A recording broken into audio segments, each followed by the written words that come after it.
Hi అండి, welcome to MV food bites. రొయ్యల కర్రీని సరైన పద్ధతిలో వండకపోతే ఒక రకమైన తీపి స్వభావం కలిగి ఉంటుంది. మరి అలాంటి రొయ్యల కర్రీని టొమాటోలు వాడకుండా ఎవరైనా ఈజీగా చేసుకునే విధంగా ముక్క సాఫ్ట్గా కర్రీ స్పైసీగా ఉండేటట్లుగా 2 కేజీల రొయ్యల కర్రీని ఎలా చేయాలో చూద్దాం.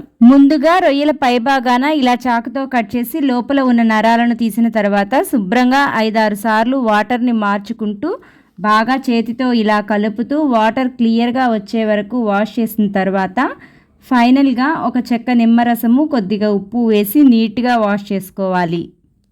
ఇలా వాష్ చేసిన రొయ్యల్ని ఆగిలి పెట్టుకోవడం కోసం బాండీలో వేసి 1 స్పూన్ కళ్ళుప్పు, 1/2 స్పూన్ పసుపు, కొద్దిగా నూనె వేసి కలిపి ఎలాంటి వాటర్ వేయకుండా స్టవ్ మీద పెట్టాలి.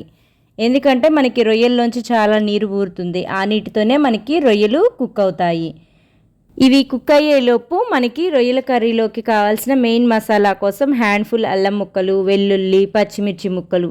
మనకి రొయ్యల కర్రీలోకి ఈ పచ్చిమిర్చి ముక్కలు మెయిన్గా ఉండేటట్టు చూసుకోండి, ఎందుకంటే రొయ్యల కర్రీ టేస్ట్ బాగుంటుంది. ఈ 3 కూడా ఈక్వల్ క్వాంటిటీలో ఉండేలా చూసుకొని మిక్సర్ జార్లో వేసి మెత్తగా బ్లెండ్ చేసి పక్కనుంచాలి. ఇప్పుడు మనం ఆగిలికి పెట్టుకున్న రొయ్యలు ఎంతవరకు కుక్ అయ్యాయో చూద్దాం. మనకి ఆల్మోస్ట్ రొయ్యల్లో ఉన్న వాటర్ అంతా ఎవాపరేట్ అయ్యి కొద్దిగా అడుగు పట్టేంత వరకు వేపిన తర్వాత వేరే ప్లేట్లోకి తీసుకోవాలి.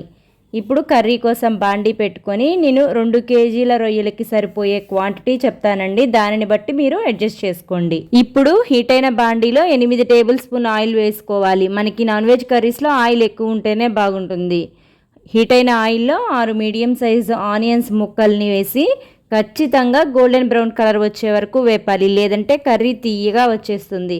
ఆనియన్స్ గోల్డెన్ బ్రౌన్ కలర్ రాగానే మనకి ముందుగా రెడీ చేసి పెట్టుకున్న అల్లం, వెల్లుల్లి, పచ్చిమిర్చి మసాలా ముద్దను వేసి పచ్చివాసన పోయే వరకు వేపిన తర్వాత 2 టేబుల్ స్పూన్స్ కూరకారము, 2 టేబుల్ స్పూన్స్ ధనియాల పొడి, 1 tablespoon garam masala, 1/2 teaspoon పసుపు వేసి 1 నిమిషం పాటు వేపిన తర్వాత మనం రెడీ చేసి పెట్టుకున్న రొయ్యలు వేసి మసాలా అంతా రొయ్యలకి బాగా పట్టేలా కలుపుకొని ముక్కలు మునిగేటట్టు వాటర్ పోసి ఒకసారి కలిపి రుచికి సరిపడా ఉప్పు వేసి మూత పెట్టి 10 మినిట్స్ మీడియం ఫ్లేమ్ మీద మగ్గనివ్వాలి.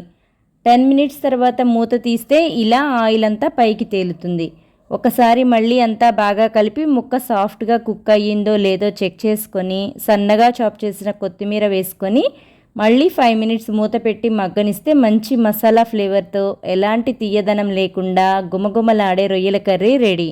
ఈ రొయ్యల కర్రీని బగారా రైస్లో తిన్నా, వైట్ రైస్లో తిన్నా సూపర్గా ఉంటుంది. ఒక్కసారి మీరు నేను చెప్పిన విధంగా తప్పకుండా ట్రై చేయండి, దీని టేస్ట్కి మీరు ఫిదా అయిపోతారు.